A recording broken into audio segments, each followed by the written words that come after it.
Hey guys, welcome to Nora Christine Live. I'm going to be talking about two big debates that went down this week. I shout out to KK, shout out to everybody watching on the TikTok TT link in bio. I'm actually live right now on YouTube. KK, one of my buddies. Did you see what Trump said about Diddy? Not going to lie, his response really made me look at him different now. KK, we can talk about that. I'll tell you what I think it means. I'm gonna tell you at the end of my live. I'm gonna tell you. I'll tell you what I think it means. Guys, for all those that are watching, link in bio. Tapping is clapping. Tap tap tap. I will be flying out tomorrow morning at this first flight, 6 a.m. flight to New York City. I am going to be covering the Diddy trial next week. So we got some big things coming for you guys. Tapping is clapping. Let's go. Tap the screen. I'm live on YouTube, live on X, and live on TikTok. KK. I'm gonna do my live and then I'll stay on and I'll talk to you about the Diddy thing. But right now, the first part's gonna be about the conservative content creator that wants to give $5,000 to have immigrants return to home country. So I'm calling out two conservative content creators that did debates this week. The first one that I'm calling out is Jordan Peterson. He did a debate. They called it one Christian against 20 atheists. But really and truly, I feel like it was one lukewarm Christian against 20 atheists. Now, what do I mean by that? Bro couldn't even say if he was a Christian or not. Bro was like, oh, I don't know. Like, who are you to tell me if I'm a Christian? Like, that's not what being a Christian is. Being a Christian is being able to look the enemy, look anyone in the eye, and friends, anyone, and to say, I'm loud and I'm proud to be a Christian. No shame, no somewhat, no lukewarmness. The Bible talks about you got to be on fire for God. And I'm sorry, Jordan, this just proves you're a grifter, and anyone that listens to you, you guys really need to go crack open that Bible and get some discernment. So guys, if you are watching, if you want to follow along and watch the clips, link in bio. I am on YouTube live. I'm going to play my first clip of the night. It is Jordan Peterson getting schooled by what Christianity. This is supposedly an atheist that's schooling him. So he went on Jubilee, and it was 20 Christians versus 20 atheists versus one Christian. And again, as a Christian, I'm offended. Is this the best we got, guys? Is this the best we got? I know you guys don't like some of the Christian content creators. Candace Owens would have been better, but I know she's blackballed right now. Okay. All right. Thanks, KK. I know y'all don't like Candace Owens right now, but to me, Candace is a real Christian. Candace would have been able to look in the eye and say, yes, I'm a Christian. Yes, I believe in Christ. Yes, I will put down my life for Christ if it comes down to it.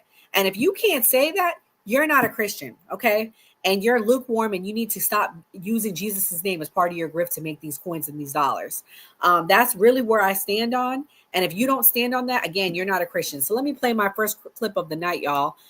Tapping is clapping. If y'all want to switch over to the YouTube, shout out to KK for switching over. Let me play this first clip of the night.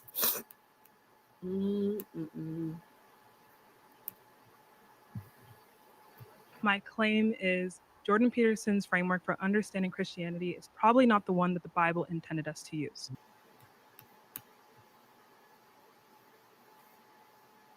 Well, sweetheart, that's not for you to know. But Jordan Peterson, if you call yourself a Christian, you should know the answer to that. You should have the discernment that God placed on you to become a Christian. And honestly, the answer to that is the New Testament provides accounts of Jesus's life, teachings, and death, with the 4 Gospels offering detailed narratives. Now, guys, I'm going to let y'all know something. Historically, Jesus was real, okay? Historically, the disciples were real. There are real, there's a book I'm reading, guys.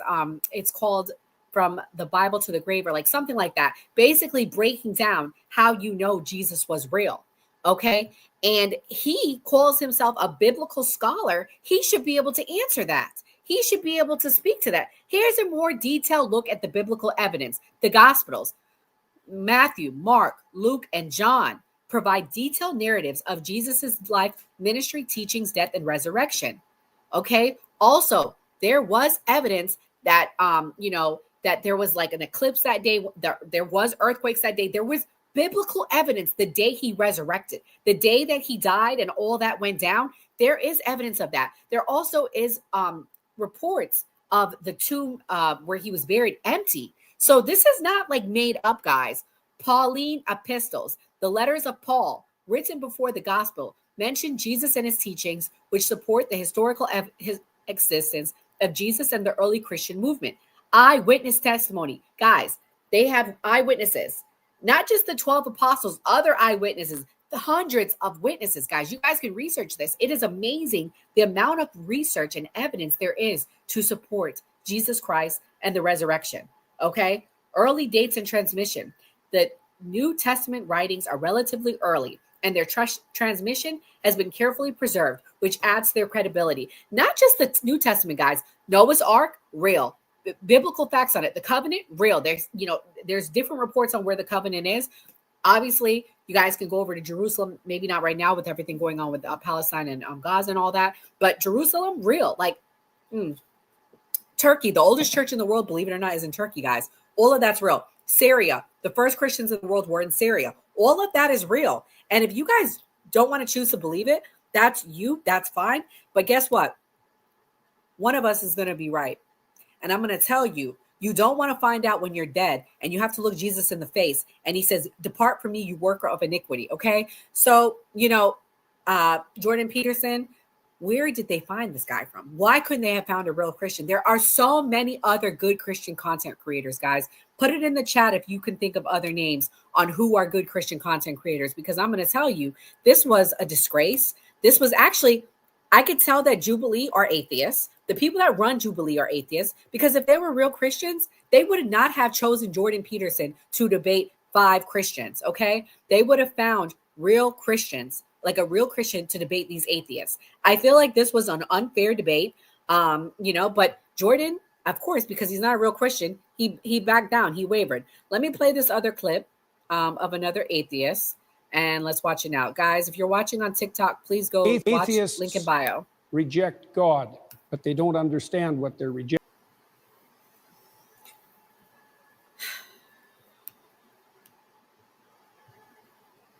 I can't disagree with him. He's not wrong.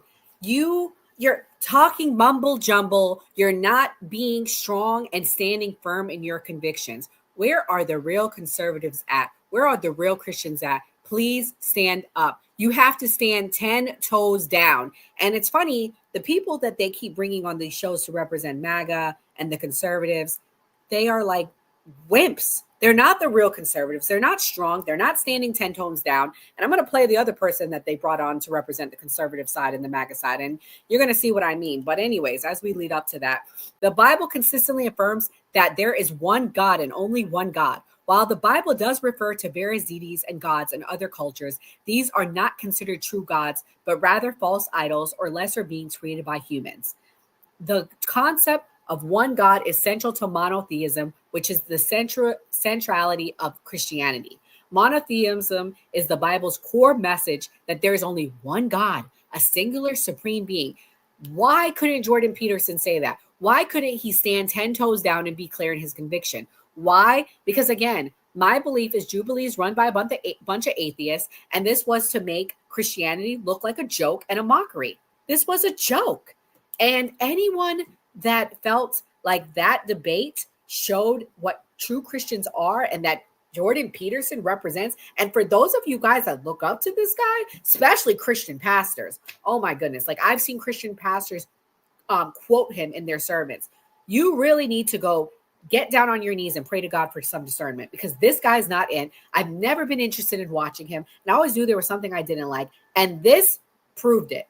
This proved it. He's a grifter. He's using the Bible. He's using Christianity to make money. And he's a grifter. I mean, that's pretty much it. And he doesn't know it. I mean, maybe he is a scholar, but he ain't a scholar on Jesus and Christianity. Maybe, maybe he does know about it on paper per se, but he's not a true believer. If he was a true believer, he'd be able to stand 10 toes down. Let me play this other clip now. If you believe in an all-knowing God, then free will is... What?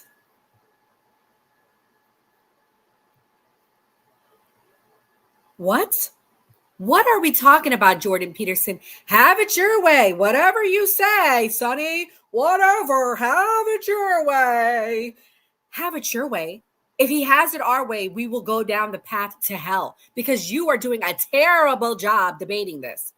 Yeah, KK, they're embarrassing. I've never been one that's been able to watch him either. Yeah, because we have discernment of the Holy Spirit telling us that he's a conservative. He's a con, okay? He's a fraud. So let me tell you guys what free will is and what he should have said. In Christianity, free will is the capacity of humans to make choices independently of God or any external influence. God wants us to make a good choice. Why do you think God allows Satan to still be on this earth? Because he wants you to make good choices and choose him, live a righteous life, and choose righteousness. Free will. That's why Satan's able to still be on this earth. You think God would allow Satan to be here if he wanted to control us? Come on, guys. Like, stop the cap. Use your heads. This guy he's not, and also, guys, let me explain something. A lot of this is honestly about faith. A lot of this is honestly about faith. It really doesn't make sense, some of it. It makes zero sense, a lot of it. But you have to have faith.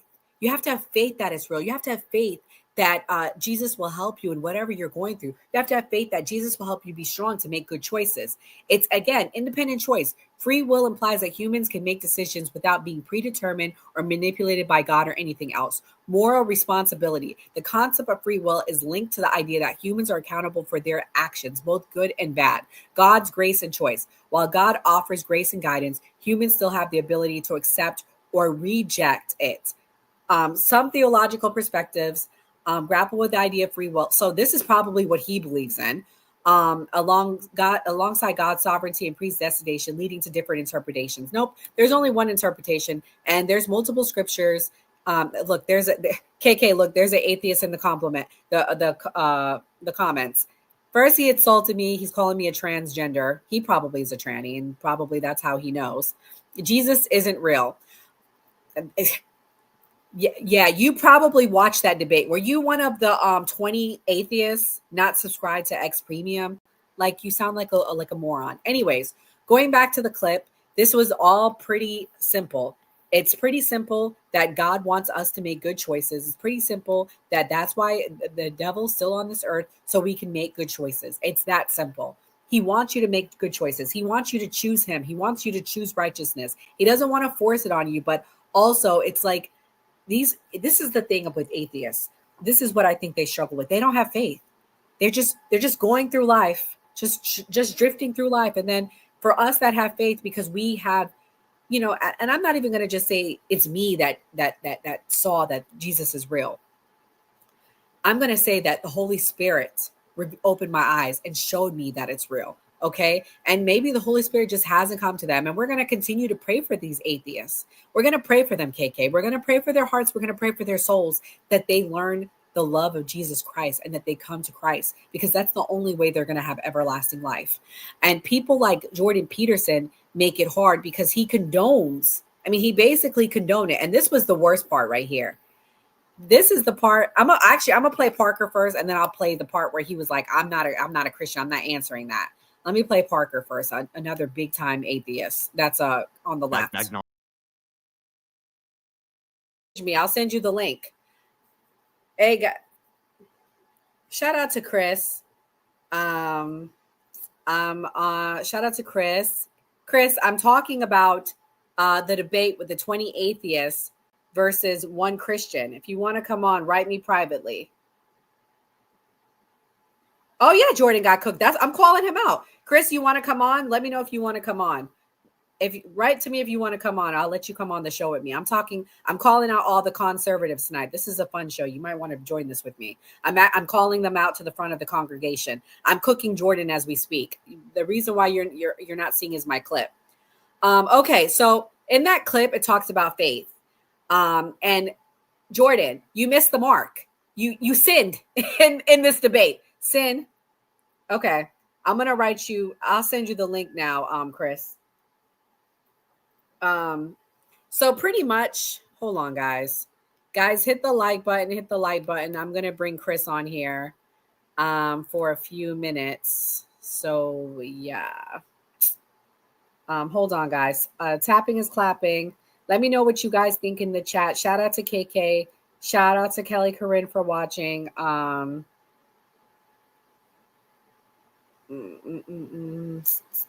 me see. Sent.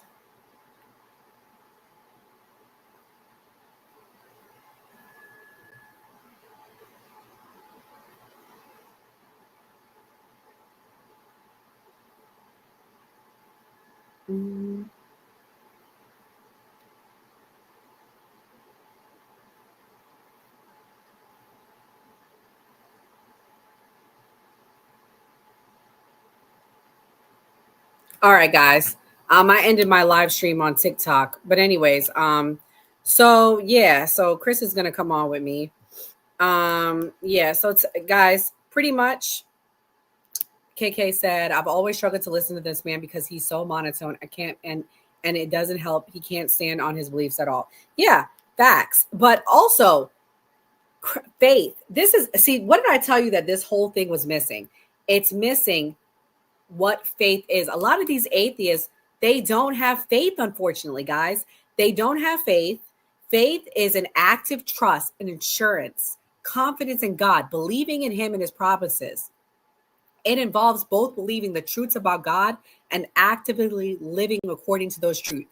Faith is not simply a belief in facts, but a reliance on those facts, as demonstrated by the biblical example of Abraham's faith.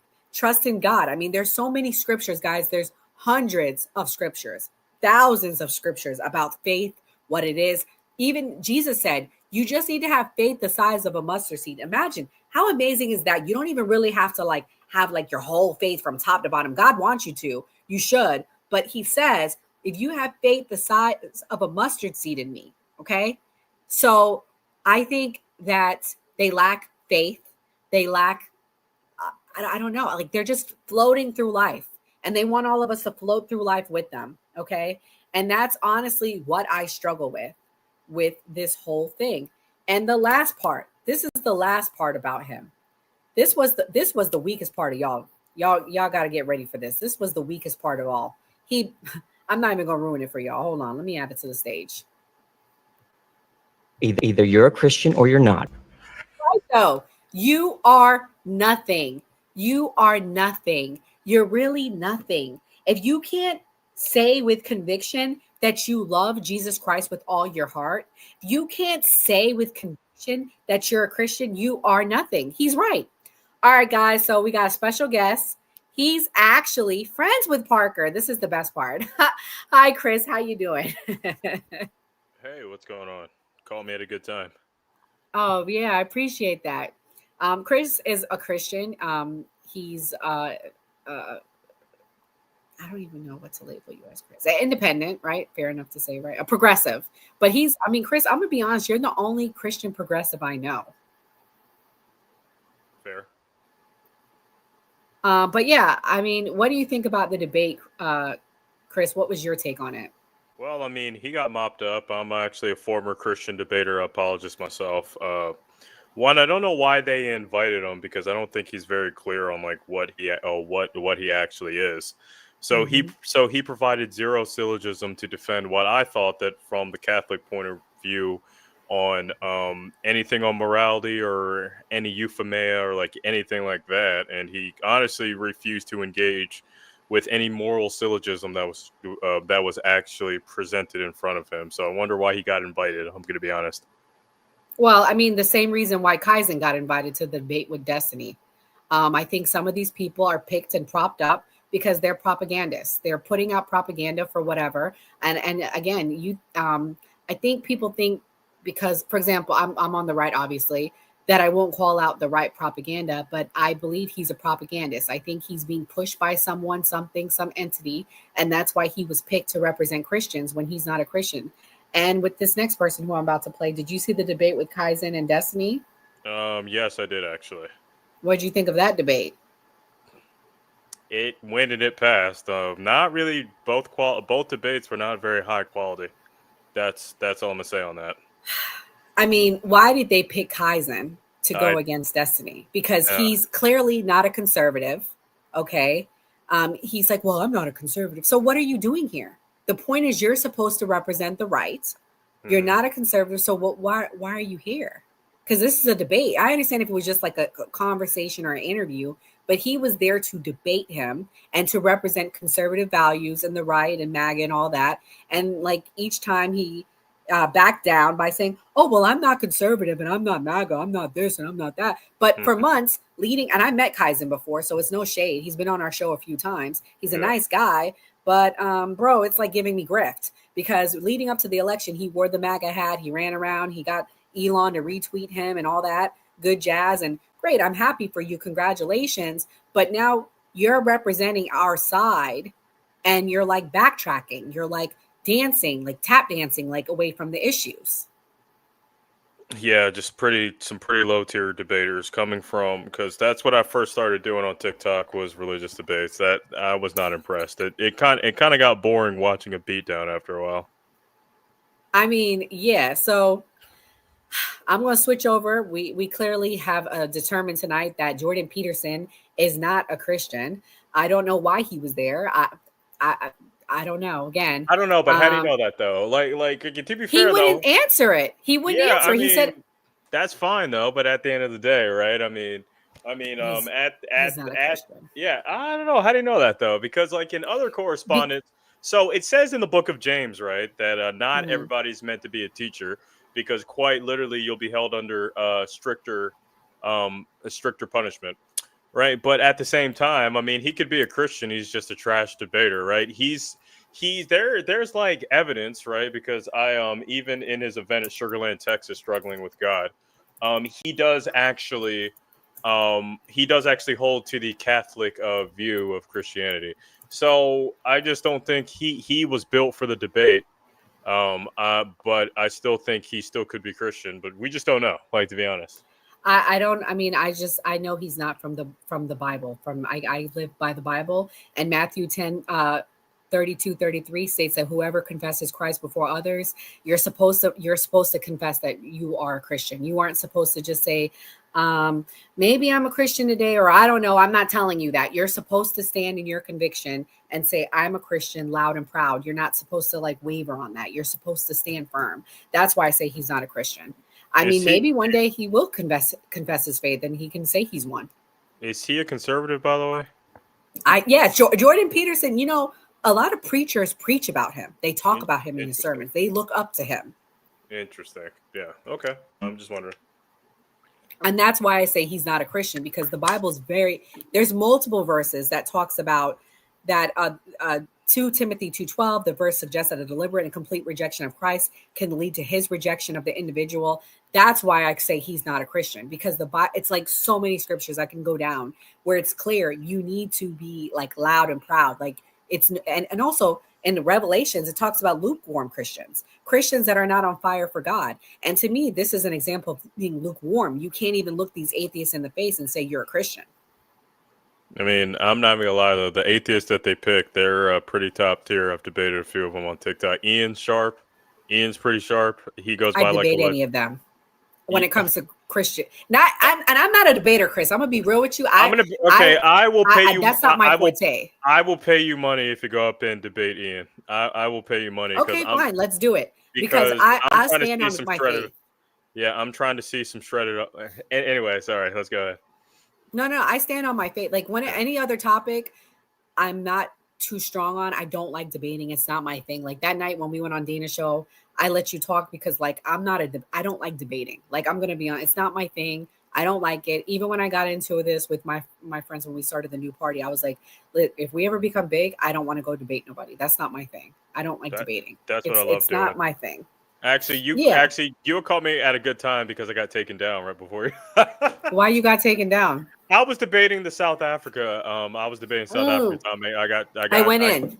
I got taken down for hate speech. Anyway, we can go to anyway, we can go to. It's kind of tough in these. How did they take you down for that, but not for the Palestine stuff?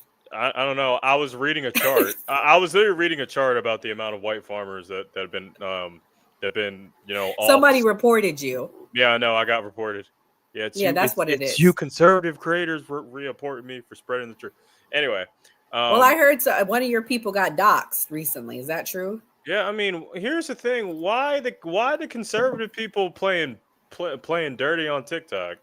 They gotta Well, be. you want to know why? I'm going to tell you why. What happens is we go inside a left-leaning live, and 8 of you guys, you don't do this, Chris, but 8 of I you go guys 1v1. jump Hold up. on. Before you start, I go 1v1. So don't No, you call not me a you, but the yeah. other people on your Un-F America tour.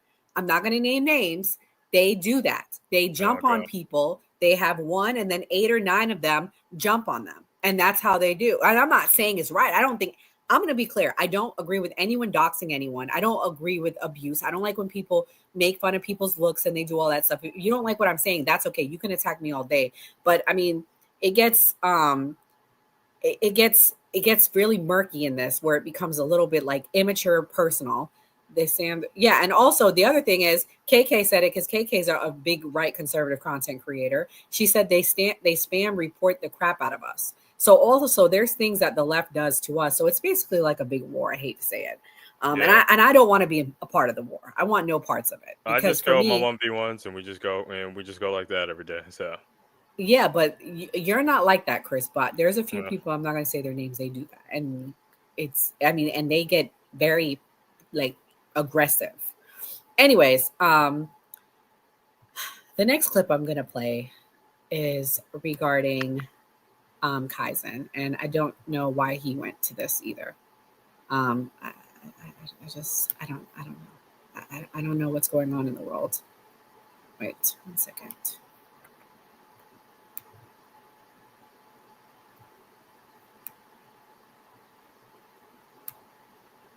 All right. So Kaizen, this is what he says he wants to do with immigration and his take. I would love to get your take. I'll play the clip. 10 to 20 million people to just leave the country. They have communities here. They have bonds here. It would feel really bad. No one wants to see women and children crying as ICE kicks down doors and kicks them out of the country. But what hey guys, if you're watching, you can go watch on YouTube. Link in bio. I'm playing a clip right now. In American systems of law and order. And I think that it would actually not just create internal distrust, it creates external distrust too. Because imagine, I'm a first generation immigrant. My parents came from Ghana. They waited in line. They followed the rules, they came here, they continue to follow the rules. So that would be the upside and the downside there. On a humanitarian front, it feels better, but I think from a social compact point of view, it's worse. The other alternative is you remove them all from the country. Now, I think a lot of the time, my criticism of the way conservatives talk about this is it just lacks compassion. It's about, hey, let's forcibly remove them. Here, they're illegals. Like even the terms that they use are link just in really bio. unsavory. I'm live streaming on YouTube. I would like to see us find a solution where we actually incentivize people to leave the country of their own volition by actually just enforcing the law. Like, it shouldn't be legal for corporations to employ people under the table. It shouldn't be legal for people to enter the country. So I'm glad that we have locked down the border. I think that's something that Trump has done objectively well.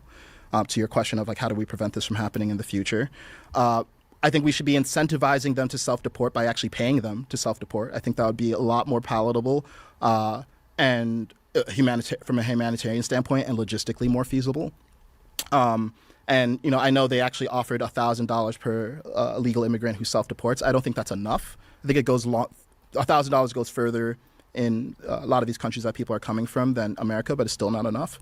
But yeah, I would like us to raise the amount that we incentivize these people, help pay them $5,000 and give them a time frame where they get to choose when they leave. But this in-between zone where we allow people to be here as So, Chris, what do you think about that $5,000? Do you think we should be giving immigrants or I don't want to say legal. What's the proper term? What's the term that you feel comfortable with? I don't care. You can say whatever you want to in the United States. I don't care. Say it how you want to.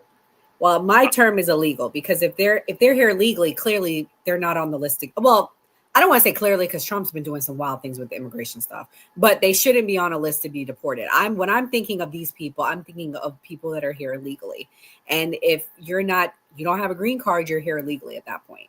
So, or if you don't have an active visa, you're here illegally.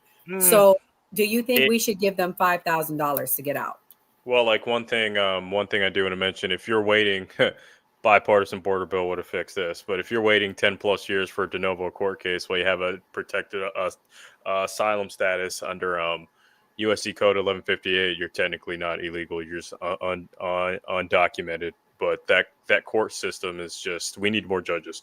But going back to the well, that's what he just said was a terrible idea. We're spending more than we have over the past 10 years at this very point in time, and this time in 2024.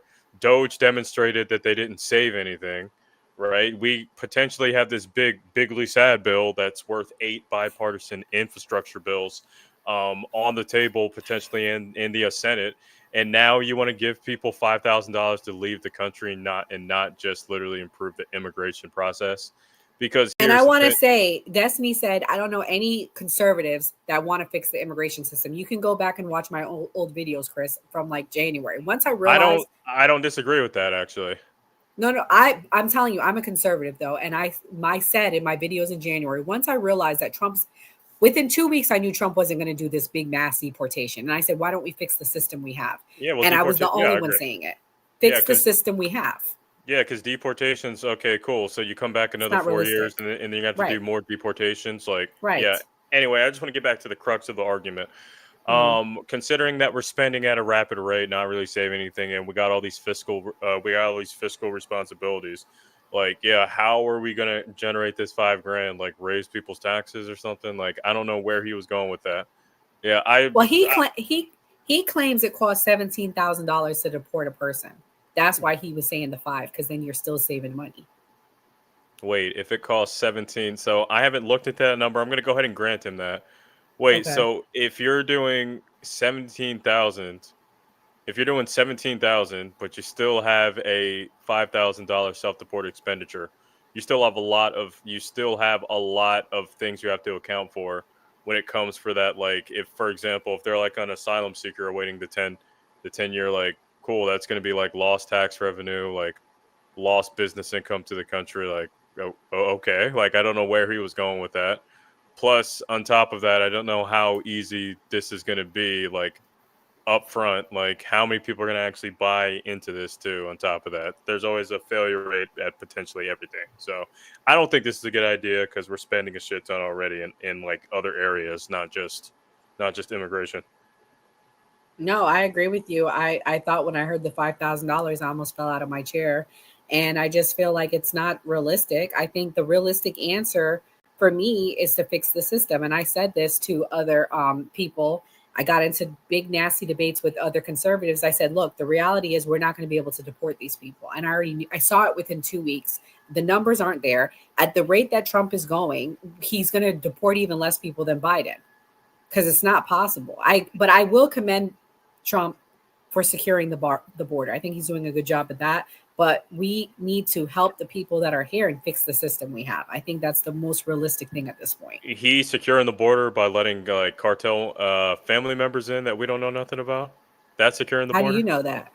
Because what do you mean? He literally put it in a White House press release. That's not something that I said. That's something he said.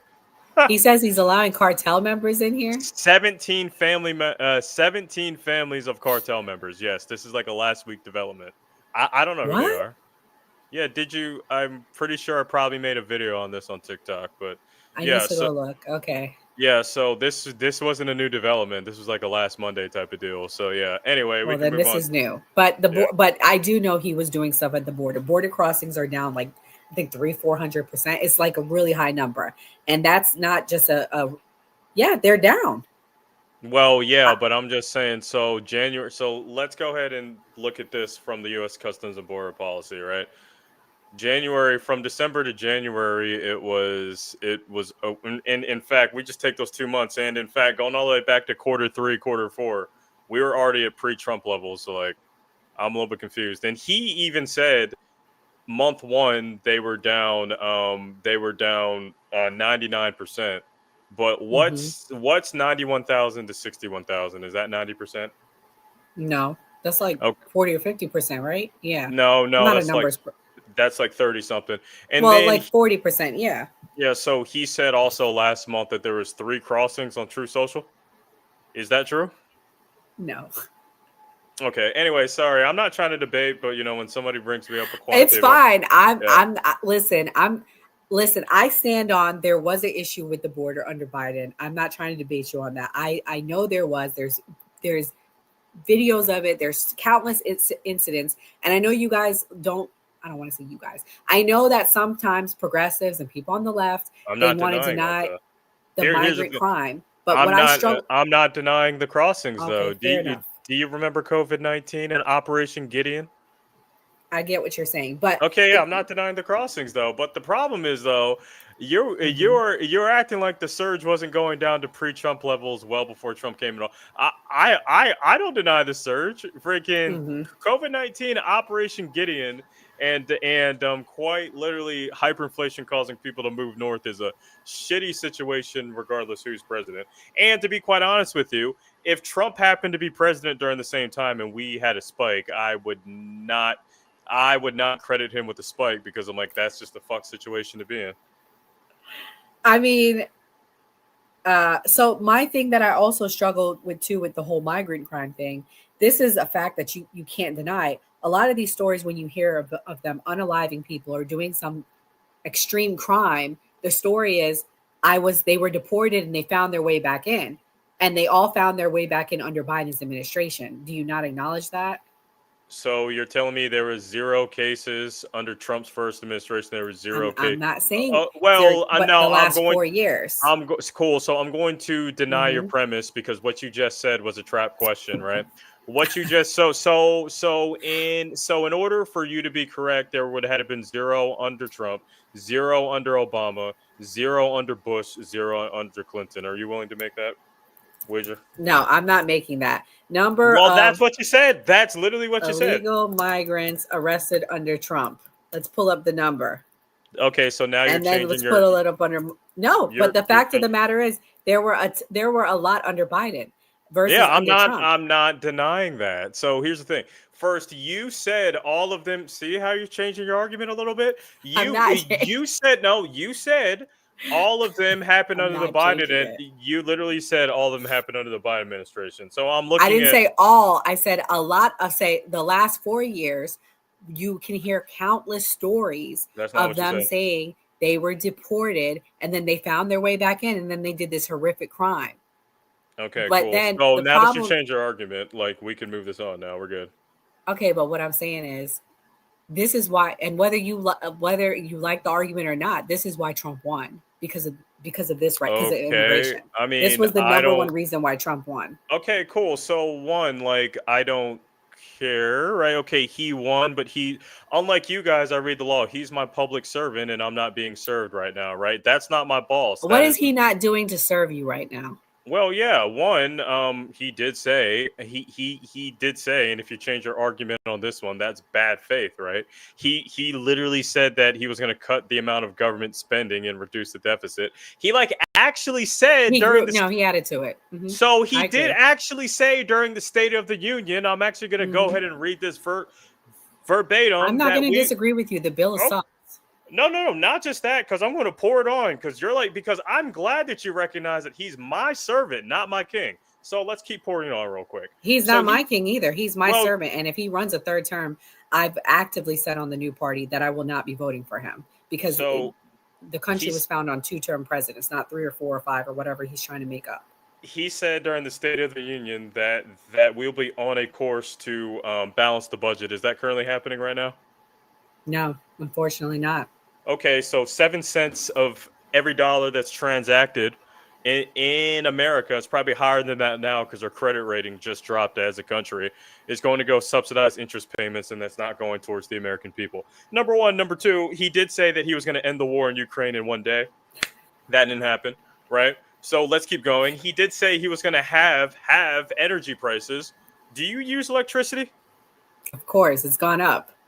Well, no, I'm just saying, so we can, because, like, once again, I'm like on my debate off hours, but you asked a question, I gave you an answer. So please proceed. Oh, Lord, that was a full-on debate right there. Anyway. No, sorry about that. We can proceed. It's okay. Let's just all right, so the next clip of Kaizen. is when he says he's not a conservative Republican. This will be the final clip of the night. On ketamine, or whether we should be bringing individuals from private industry. The question is, how do we actually get this deficit in hand? And I haven't seen any public sector approach that's been successful. I see a private industry success that is at least more successful than every approach prior, because the most savings that we've ever gotten is around 30 billion. And if that's a low end of your range, then Doge is actually already doing better than they've done in the past. And I think that's something that shows early signs of promise. Again, if we don't get it through Congress, a lot of this doesn't actually end up mattering at the end of the day.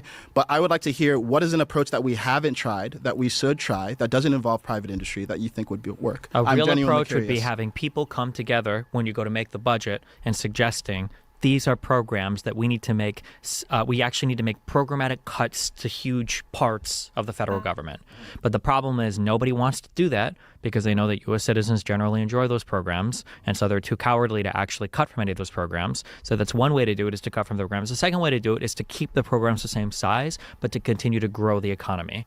And Trump is doing the exact opposite of both of those. Our economy is contracting right now because he's destroying faith in the USD and faith in the United States at large across the world, and because we're reducing our tax receipts, our revenue, by way of economic contraction, and because he wants to extend the tax cuts for the Trump Tax Cuts and Jobs Act.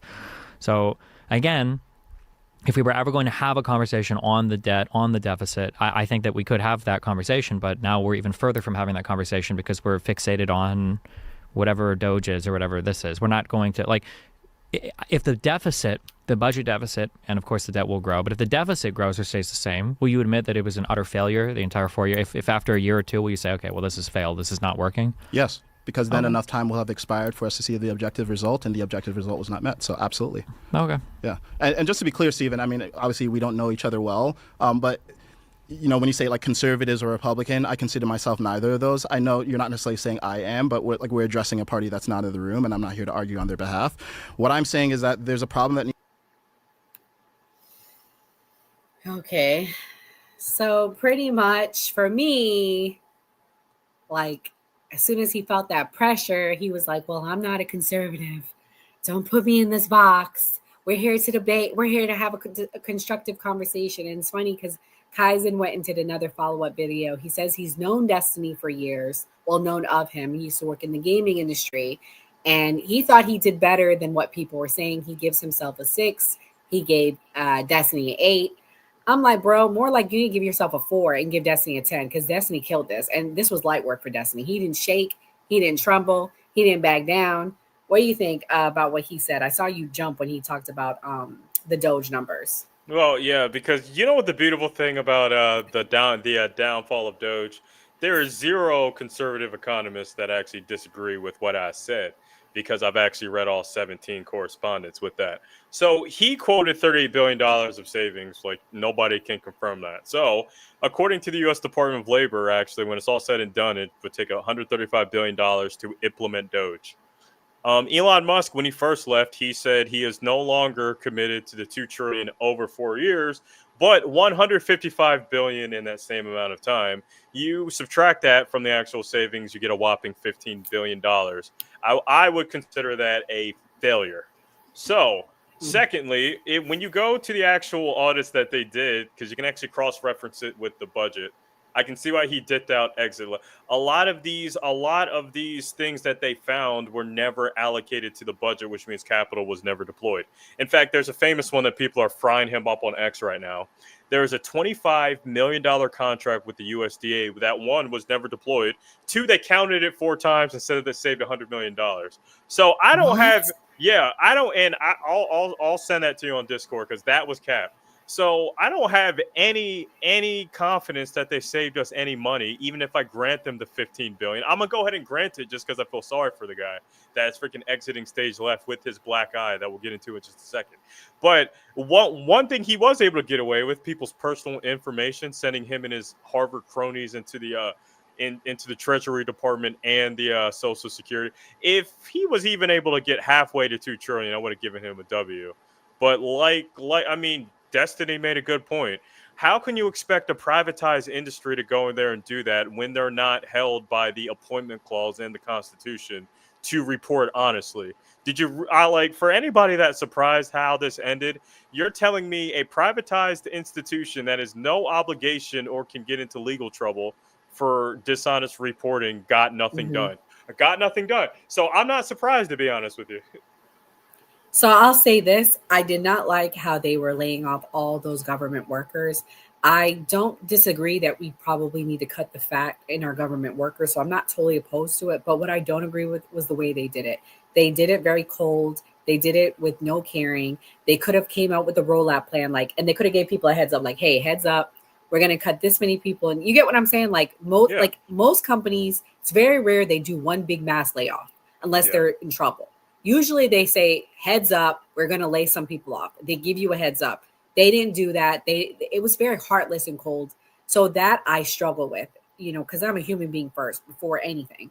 So I wouldn't want anyone to do that to me on my job. So I felt bad for those people. The next thing, I don't like Elon Musk. I don't trust Elon Musk. I never liked him. I never trusted him. So none of that surprises me. I don't think that he should have access to people's government records. I agree with you. Is he selling it? Is he using it? I don't know. I mean, are they going to use it for AI, which is what I think? And also the reason why I think they were laying those people off is so they can replace them with AI jobs. But for whatever reason, they weren't able to lay them off with AI jobs. You get what I'm saying? I've That's never what heard I think. One before, but Elon's sketchy. Yeah. So Gray had a theory that I have to give him, and he never has theories. He hates conspiracy theories, but he had a good point. He thinks that they're trying to lay people off to replace them with AI jobs. And that's a very good point, because what company is he a part of? What's the company's name that he's the company's name that Theo, JD Vance's mentor? He's attached to some AI company. Damn, he's you're talking about Peter, not Theo. Peter, you're talking about Peter Thiel. Yeah, him. He's CEO of some AI company. That's what I think was going down. That's what I think their hope is, and that's why they're laying it off. And could be wrong, but that's what I suspect. I think that that's what they're doing. So yeah, Doge to me was a mess. Also, USAID, I'll say this. I don't want us giving away to some of those programs that they claim that we did, but we do need USAID. We sit there, we try to govern ourselves in these countries around the world. They need our help. After we F up their countries, they need our help. After we screw up their countries with whatever BS or scheme or whatever, we have to help people around the world. So to me, we can't say we're a Christian country and then be against helping people. So I don't agree with us cutting USAID, but I also don't agree with giving a lot of money when we need to take care of home first. Like, we need to help our homeless. Why do kids not have free lunch? Those are the kind of things I struggle with before we go and do that. But to completely cut it, I don't agree. You know what I mean? Yeah, even if I were to grant, once again, you can't verify USAID. Even if I were to grant those, how much is USAID of the total budget? I mean, I hear you, but that's fine, because because you know why he's a clown. And by the way, I just want to read this one. Doge is actually going to increase our spend. What they did is going to increase our spending, because and I'm quoting David Autor. I'm gonna just use shout out to the conservative economists for all 100% being on my side. Make my job easier for once. So the 20% cut to the IRS is actually expected to reduce tax revenue. What we bring in by 10%, a whopping $500 billion by in the next few months. That's going to be the trajectory. And then in the course of a decade, because of the cuts, we could potentially miss out on $2 trillion, because the IRS, they don't just have the compliance. Their job is to make sure that tax revenue is coming in the right way. So that, and I'm wondering why Elon Musk didn't target the biggest, part of the budget, and that would be the DOD. They never passed the budget. Did you hear what Pete, the DEI, the diversity hire, the drunken enabler of Israel, said today? He said, we have evidence that China is about to attack Taiwan. So they're fear-mongering with that. So he's like, we need to amp up our security now. We need more, something he's asking for more in the defense budget or something. So there's that too. So here's the thing. If we just took a small fraction out of that defense budget, we can fund universal education and school lunches and things like that. In fact, there's a few conservative economists saying these guys are sharp when it comes to frying up Doge, making my job easier. So at the low end, there's $5.1 billion of wasteful spending right off the bat. when it comes for that Doge didn't address, along with another 80 million. Like when it comes to things in the like climate change and programs that never got actually implemented. But also, there 1/12 of that's the foreign aid budget. I don't agree about why are we sending foreign aid packages to Portugal every single year. We have net negative defense contracts with things like Israel since the year 2000. Some of those are in aerospace, so I can see why Elon Musk didn't touch those. I'm like, yo, we spend more than the next 10 militaries put together, and we just allocated another $1 trillion, and they've never passed the budget. Like I've identified where we should have gone first, right? So I don't know. Well, yeah, and I mean, never mind, I don't want to say that on here. Oh, say it, free speech. If we cut out what we give to Israel, we would have a lot of money in that too. I mean, we're literally sending our money to go blow up children. I mean, that's pretty much where we're at right now. And I have a big problem with that. I don't know. I just, it's not for me, even though I'm half Arabic, I stand on some things are not my business, not our problem, but it is our problem when our money's going over there. So that's where I struggle with why people can't say, oh, why can't you look away? Why do you care? Like, I don't know. That's what I struggle with when it comes to that. But it's one of those landmine topics that I try to avoid because you're going to piss somebody off no matter what. I really don't care. But we've actually been indirectly funding this war for about 603 days now. So in about 603 days, we've managed to account for $17.9 billion of unnecessary spending. Sorry, 22.76. My bad. Yeah, so there we go.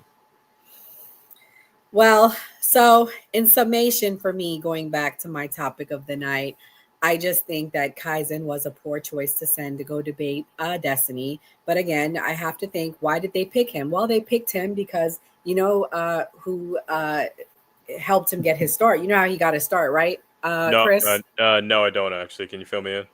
So how he got his start was Elon Musk retweeted him, and he goes, "You're a clear thinker. You're a clear thinker." And really, to me, again, propaganda. It's propaganda. He's the latest puppet that they're putting out there. I like him. He's a nice guy. So Mazel Tov, shouts to him for him getting retweeted. But what I struggle with, are you being fed this? Are you being told to say? You know what I'm saying? Like, why did he pick you? Why did he choose you? And why are you now getting to go on these shows? Now you're filling two roles. You're filling the conservative and you're filling a black face. And meanwhile, you're not connected with either demographic, really. You don't really talk on black issues, but they're saying, oh, well, we have a black person on here. We have Kaizen. You don't talk on really conservative issues because, hell, you said you're not a conservative, but they're bringing you on to represent conservatives and blacks to debate Destiny. I got a problem with that. I really do. And he's a nice guy. I told you, he's been on the New Party 3 times. He no longer talks to us. Of course, I mean, now that he got Elon retweeting him. But the fact of the matter is, I have a problem with people grifting. I have a problem with people representing certain communities when they're not really you know what I mean? Like they're being put as the face, but they're not really a representative of it. I've got experience dealing with that on the TikTok side. There's a few people named Mr. Jones X. I'm not sure Who's if you're. he? Oh, okay, never mind. You haven't been. He was this dude that painted himself as like the Malcolm X of TikTok for quite some time. Stole from Palestinian charities. Did a bunch of stuff, but yeah, on the TikTok debater side, some people sketchy. But yeah, no, you do actually get that. Yeah, so like you do get those in all sorts of waves and things like that. So yeah.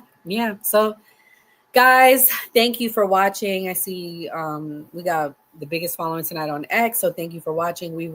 I'll be flying out tomorrow morning at 6 a.m. going to New York City to get inside for the Diddy trial, so we'll be there 2 days. So thank you for watching. If you're not already subscribing, please hit the subscribe button. Please hit the like button. Also, give Chris a follow. Chris, where can everyone find you at? you can just find me on TikTok, to be honest with you. Your boy likes chopping it up. I'm on Blue Sky occasionally, but I debate every single day, and I will be retiring in 2028, regardless if who wins. But yeah, you'll be retiring. Yeah, I don't want to debate anymore after this. After 2028, why? I have a lot going on. So why are you holding on till 2028? Oh, because Trump will be out. Yeah, I want to get through midterms, and after midterms, I want to get through the elections. But got to exercise my First Amendment. And hopefully Palestine is not getting sieged by then. If not, I'll stay on TikTok for a while. But you don't see an end in sight for that? I'm praying so. But at the same time, I thought that Ukraine and Russia was going to be over by now. So we'll see. Well, everyone, tomorrow is Sunday. Please go to church. Please send prayers for Ukraine, Gaza. Even send prayers for Israel, because there are a lot of people in Israel that I know are against what's happening. Yeah, and they're getting arrested by their own government. So yeah, please pray for them. Yeah. Yes, please pray for them. And guys, send prayers for me. Safe travels. God bless. Good night. Everyone have a good night. I'll be going back on TikTok on Nora Christine Live, talking to KK. Good night, everyone. Hey guys, we've got something big coming up. We're headed in person to cover the Diddy trial on June 2nd and June 3rd, and we need your help to get there. As you know, we are now celebrating our 1-year anniversary, so it's an exciting time for us. We'll be making exclusive in-life content, interviews, updates from the courthouse, and behind-the-scenes moments you won't see anywhere else. This is about more than just one case. It's about getting the truth out there, accountability, and bringing our community real, unfiltered coverage straight from the front lines. If you rock with what we do and want to support independent media, hit the link below and drop something in the Cash App. Cash App below. Please support us. Every dollar counts. Travel, lodging, gear. And we're doing this for the new party team. For always supporting us. Let's make some noise.